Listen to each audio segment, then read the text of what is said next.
Hello everybody, how are you? My name is Shraga and I'm a tour guide who lives here in Tzfat, in the holy city of Tzfat in Israel. And I want to tell you a special story and about a special view behind me. I hope you can see it, about that mountain over there. That mountain called the Miron Mountain, and underneath that mountain there is a village, the Miron village, and over there is the grave of a big Kabbalah scholar, a big rabbi, which used to live here in Tzfat, around Tzfat, 2,000 years ago. His name is Rabbi Shimon Bar Yochai. His first letter is called Rashbi.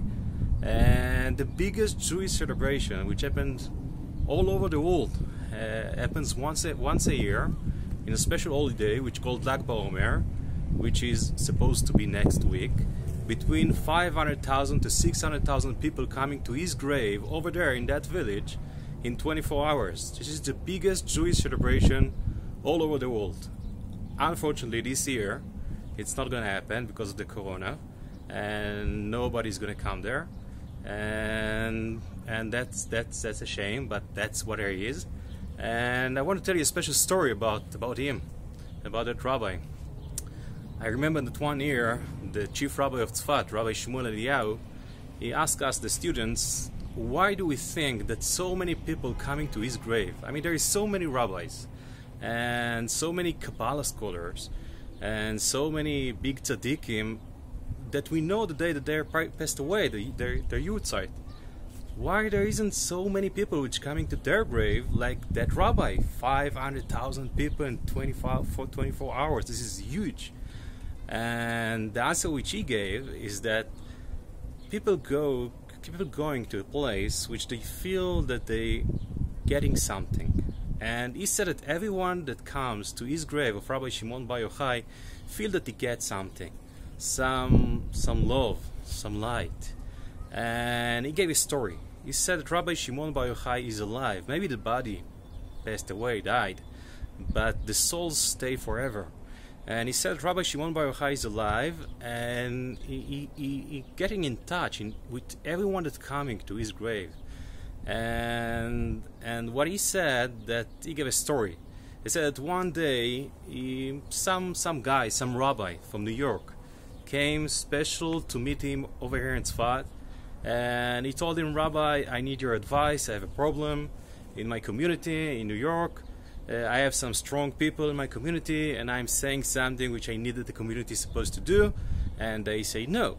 And at the end, they win, and all of the community have to do what that strong people says. But I am the rabbi. I'm supposed to lead the community, and I can't do it. So I thought to myself that I have only two choices: or to leave the place and to leave the community alone, and to go away to find myself in another place, or to fight against them. And I really don't know what to do. And that's why I left New York and I came over here to Tzfat to see you and ask your advice. And Rabbi Eliyahu heard all of the things, all of the details about the story, and he told him, you know what, this is a really hard question. I don't really know what to tell you. Let me think about it. Give me 2 hours to think about it. And you came all the way from New York to Tzfat, so maybe you should go there to Miron and pray, and go to pray on Rabbi Shimon Bar Yochai that he will help you, and maybe you will get the answer from the sky. You will not need me. So that's what the rabbi have done. He went to Miron, and he went there, but he's a Kohen, and Kohen can't go into the grave. So what he did, he went up on the grave, on the ceiling, and there is like a big yarmulke, a big keep over there, which people going around it and praying, and that's what he did. That rabbi, he went around that yarmulke and prayed, and you know there is so many people over there, and there is some weird people, weirdos, which comes there also to ask for charity and donations and things like that. And that rabbi went with a circle around that yarmulke and said Tehillim, he prayed, and then an old guy, weirdo came to him. He touched his hand and told him, Rabbi, shalom. You know that shalom has few meanings. We use that word shalom to say hello, but there is another meaning for that, and the meaning of shalom, it's peace. And it's also the name of God, that when we are saying to someone else shalom, we're just giving a bless, like God bless you. God bless you with peace. And anyway, so that guy told him, Shalom, Rabbi. But the rabbi was in the middle of the prayer, so he couldn't answer. So he said, And then he made another circle, and he came to the same place, and that old guy held his hand, and he told him, Rabbi, I said Shalom. And the rabbi told him, I can't speak. And then he made another circle, and he came to the same place, and then that old guy, old, strong, the hand of the rabbi, and told him, Rabbi, I said Shalom. And you should know, if there is Shalom, there is everything. If there isn't Shalom, there is nothing. And that rabbi said, okay, I can't speak. And he thought to himself, okay, another weirdo over here. There's many people like him over here. And he continued making these circles, and that old guy just went away. And that rabbi started to think about what that weirdo told him. And he said, what is that guy told me? He told me, if there is a peace, if there is Shalom, there is everything. If there isn't peace, if there isn't Shalom, there is nothing. And that's the only thing which I didn't thought about. I thought about fighting with that strong people in my community. I thought about leaving up the place and going out and leave the community alone. They will find another rabbi, but I didn't thought about a third option, which is to sit together with them and try to speak and try to have some peace between us and to find a way to make peace. And he said, wow, that old guy is not a regular weirdo, it's a special guy. Who knows who that is? And he knew what is my question. He gave me the right answer. Who is that guy? But that rabbi was a Kohen. He couldn't go into the tziyun, into the grave, to find that old guy.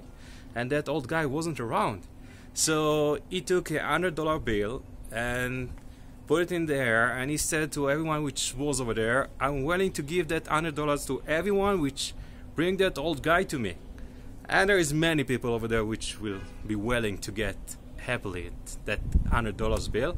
And they just went inside and trying to find that old rabbi, that old guy.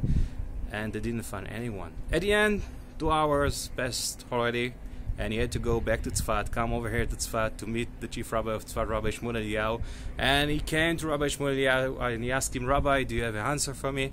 And the rabbi told him, well, you went to Rashbi. He didn't give you an answer? And that guy from New York, that rabbi from New York, told him, yes, he did. Then he went to New York.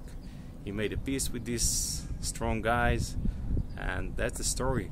And that's a story which I heard over here from the chief rabbi of Tzfat, Rabbi Shmuel Eliyahu. And that's kind of a story which happens here a lot. So many people comes here to his grave of Rabbi Shimon Bar Yochai, which is, I hope you can see it, underneath that mountains over there. That's the Meron Mountains. Where is it? Disappeared. Here they are. That's the Meron Mountains. Underneath it's a village. And that's his grave. And unfortunately this year, nobody's gonna come there. But anyway, he probably sent you all the blessings from over here through that video.